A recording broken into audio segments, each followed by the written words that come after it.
Dr. Kingsley Kwabahson, forgive me if I get your last name wrong, Cheif Executive Officer of the Ghana Insurers Association. It did appear that you were getting some reprieve. Where are you now, and what are your feelings really about the process going forward? Well, thank you very much for the opportunity, and thank you to all your listeners and viewers. Let me say that the issue of insurance is very straightforward. We take some amount of money called premiums, and then we turn it around, we bear risk, and then pay sums assured. Now, sums assured are always higher than the amount of money that we took in the form of premiums. And just like any financial system, there are assumptions underpinning sale. So typically, we find ourselves in a situation where, for example, if you say that you are going to give somebody pay claims of, let's say, 100 million in 2 years, you might not have the money with you now. Perhaps you might have 70 million, and you have projected that in 2 years, based on the fact that you have done some investments, you will be able to get 100 million in 2 years. Now, currently, with the structures that we are talking about, the liquidity, in terms of what assumptions we made, is likely to be problematic, in the sense that if I had 70 million and I'm looking forward to another 30 million to add so that I can pay the claims, and now it's been reduced to, let's say, between 5 and 7 million Ghana cedis within the 2 years. Obviously, there is a deficit of over 23 million cedis. I've simplified it for the understanding of all of us, and that is a challenge. So we raise the issues in the sense that because we are a highly regulated environment, there are certain things that we are obliged to do.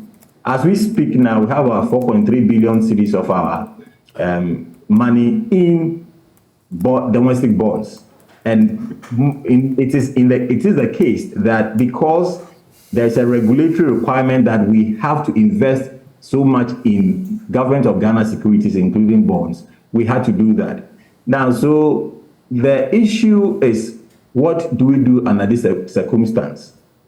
We raise our concerns. In fact, we raise our concerns to the Minister of Finance on the 13th of October, before even the issue of bond exchange, or whichever form that we're talking about, was announced.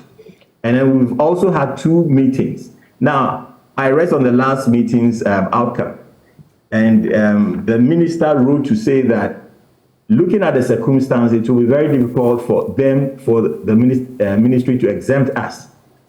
But what they intend to do is that they are letting the regulator give us what we call the forbearances in terms of the issues of solvency and others. And then we are also looking forward to having what we call the liquidity support fund, or whichever name we give it, as well as the one that helps us in stability, the stabilization fund. Challenge is that these are ideas that have been mooted. We are not very clear. We don't know the terms and conditions that will come, and to what extent it will be able to address our problem. Please let me put it in context that we are talking of an industry where, on average, you pay 4 to 5 million cedis in terms of claims to our policyholders daily, and yearly is about 2 billion or thereabout. Now, and we have over 7.4 million in terms of policyholders. These are lives that we're talking about here. And we have liabilities of about 5.9 billion. If you put all of these together, we are looking forward to certainty in terms of what it is that we will get to be able to do what we are doing already.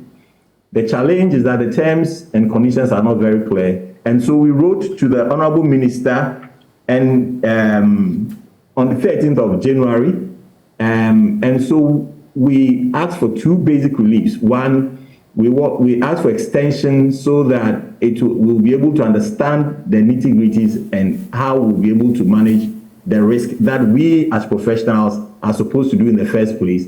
And then secondly, on specifics of some of the things that he has to do. And under the background that we have to engage our regulator in terms of the forbearances and so on and so forth.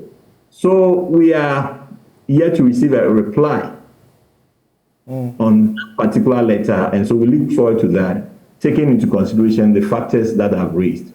Thank you.